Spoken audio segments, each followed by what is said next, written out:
ABC Listen. Podcasts, radio, news, music and more.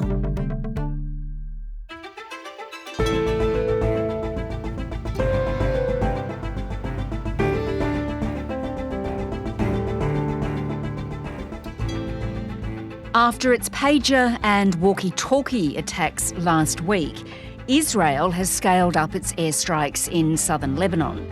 So, as its fight against Hezbollah intensifies, could it go further by sending in ground troops? Today, Dov Waxman, a professor of Israel studies at the University of California, on Israel's goals and what might come next. I'm Sam Hawley on Gadigal land in Sydney. This is ABC News Daily.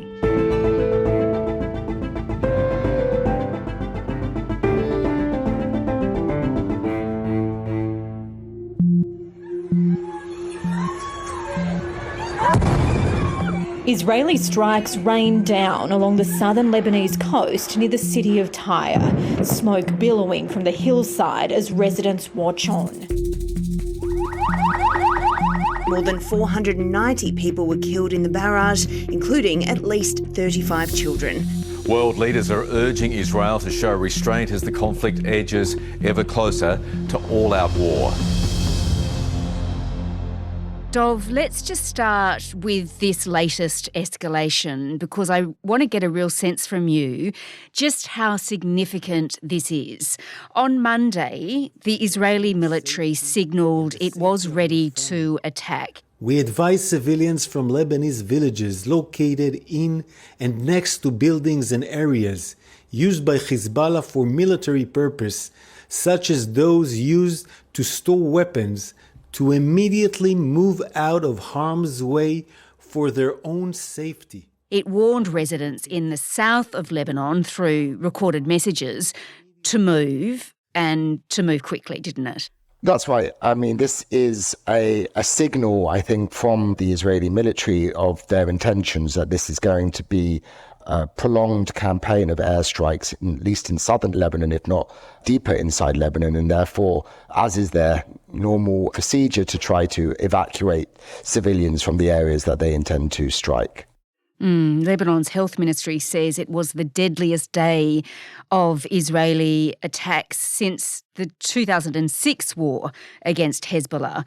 Almost 500 people were killed and more than 1,000 injured, so very significant. Yeah, this is a major escalation.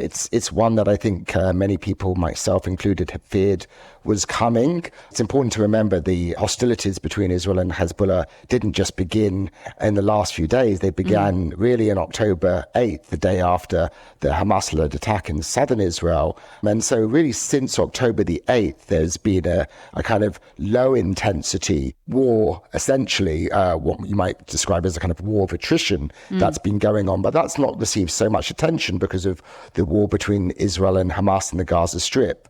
But really what's happened, I think, over the last few days is that this low-intensity war between Israel and Hezbollah is now escalating and looks like it could well become a full-scale war now between the two of them. Yeah. And that low-intensity war that you speak about, just explain that a bit more, because why did Hezbollah on the 8th of October, after the terrorist attack, of course, by Hamas, start firing these rockets? What, it was a sign of solidarity, was it, with Hamas? Yes, exactly. Hezbollah and Hamas are part of this, what they call the axis of resistance, which Iran has established. It supports both Hamas and Hezbollah, despite the differences between these groups. And so they are essentially in an alliance.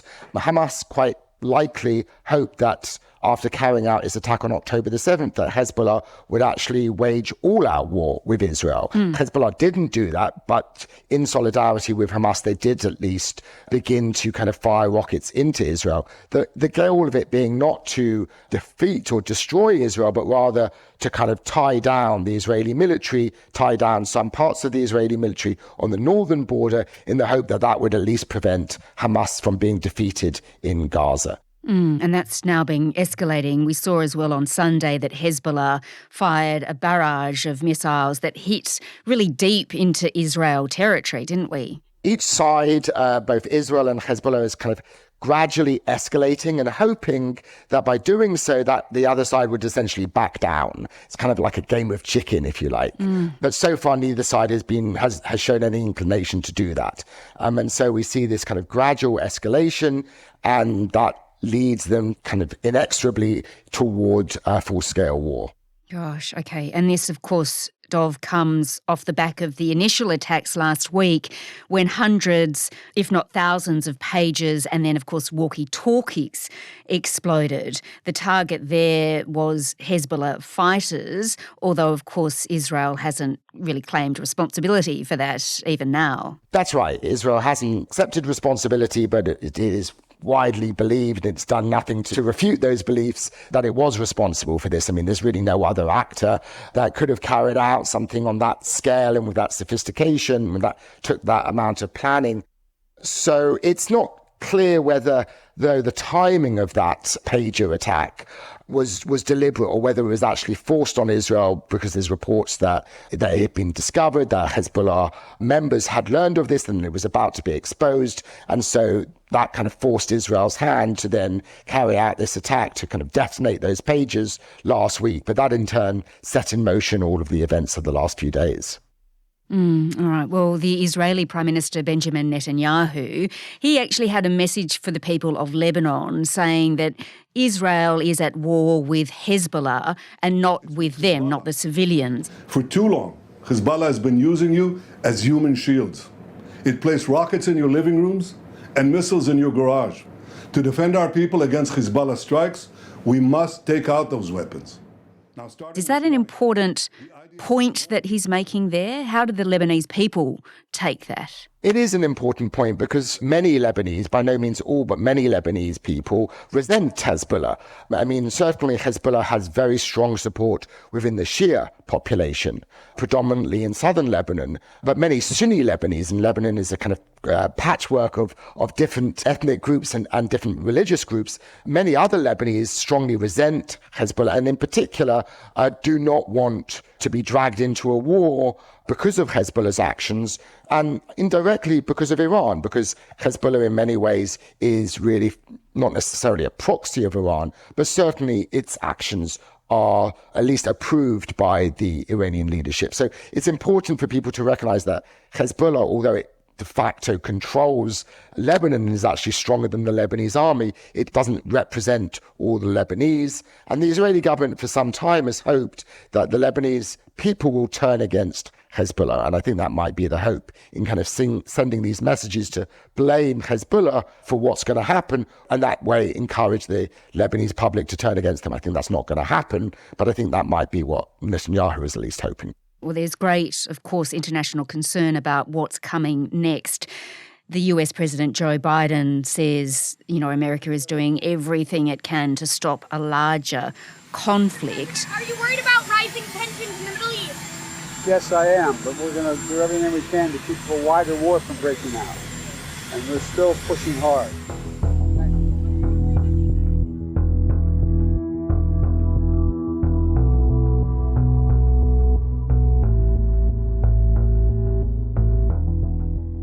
So tell me, Dov, what is Israel's aim here? We know in Gaza it's trying to completely destroy Hamas. Does it also want to completely destroy Hezbollah?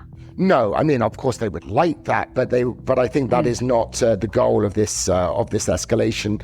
The goal is really for Hezbollah to essentially accept a ceasefire and to withdraw its forces from the border area, from the area close to Israel, to move them away from the border to north of the Litani River. And that, it's hoped, would therefore allow all of those Israeli civilians who I mentioned who've been displaced for now nearly a year, there's something between 60 to 80,000 of them, to return to their homes. So the goal is quite specific, it's quite limited in that sense. The Israelis actually would not want to, would prefer to avoid a full-scale war if Hezbollah would accept a ceasefire. For many months, the Americans have been trying to negotiate an agreement, but Hezbollah has insisted that they would only accept a ceasefire with Israel if there's a ceasefire in the Gaza Strip as well. So they've tried to link the two, and essentially what Israel is trying to do is to de-link these things, to achieve a ceasefire with Hezbollah, even though there is no ceasefire between Israel and Hamas. Well, Benjamin Netanyahu says he'll do whatever it takes to secure the northern parts of Israel. No country can accept the wanton rocketing of its cities. We can't accept it either.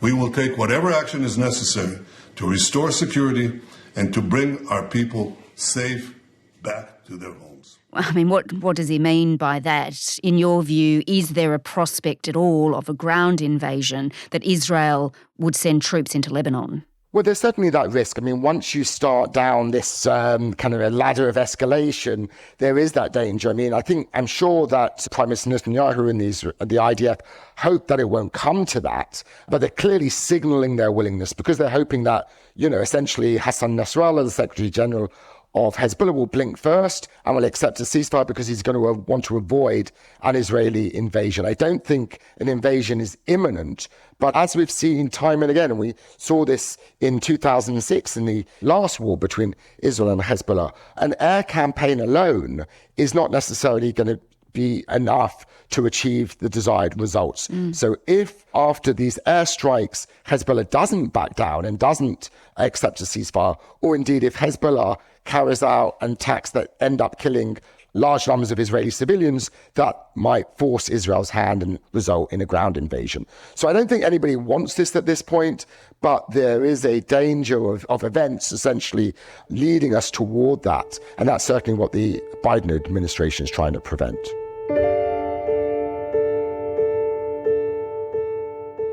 And as you've mentioned, Hezbollah has a very powerful backer in Iran. So what would Iran do, if anything, if this escalates further? Well, that's the great danger, because a war between Israel and Hezbollah could well easily escalate into a regional war. Really, Iran, I don't think, would want to get involved. But if Hezbollah is about to be defeated, if Israel is really on the verge of inflicting major blow against Hezbollah, which is an Iranian asset, that's the risk. That might be the point at which Iran might decide to get involved. And of course, if that happens, not only would Iran get involved, but so too would Shia militias in Syria and Iraq. That would likely draw in the United States to protect Israel against Iranian retaliation. And then you have the prospect of a regional war. So I think everybody wants to keep kind of below that threshold and to ensure that it doesn't become this broader regional war. But there is this great danger. I think the Iranians are not interested in this. I think they would much rather this low-level war of attrition continue.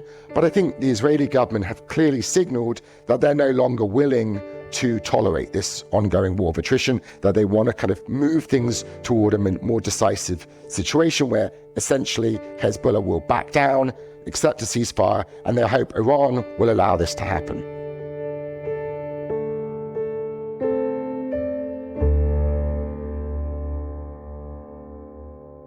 For the civilians of Lebanon and Israel, of course, this must be an absolutely terrifying time. Do you think this can be brought under control? Who's got the upper hand right now, if anyone? Well, I think Israel has the upper hand insofar as certainly the attacks last week were a serious blow, the pager attacks, the walkie-talkie attacks, a serious blow to Hezbollah. I mean, clearly that has affected their command and communication system.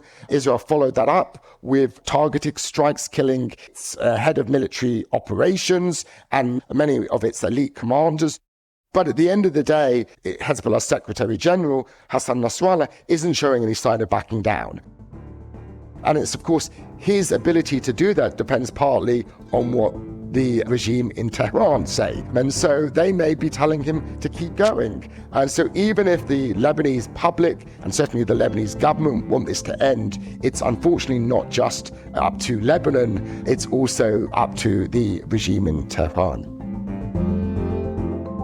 Dov Waxman is a professor of Israel Studies at the University of California and the chair of the Nazarian Center for Israel Studies. This episode was produced by Cara Jensen McKinnon and Sydney Peed. Audio production by Sam Dunn. Our supervising producer is David Cody. I'm Sam Hawley. Thanks for listening.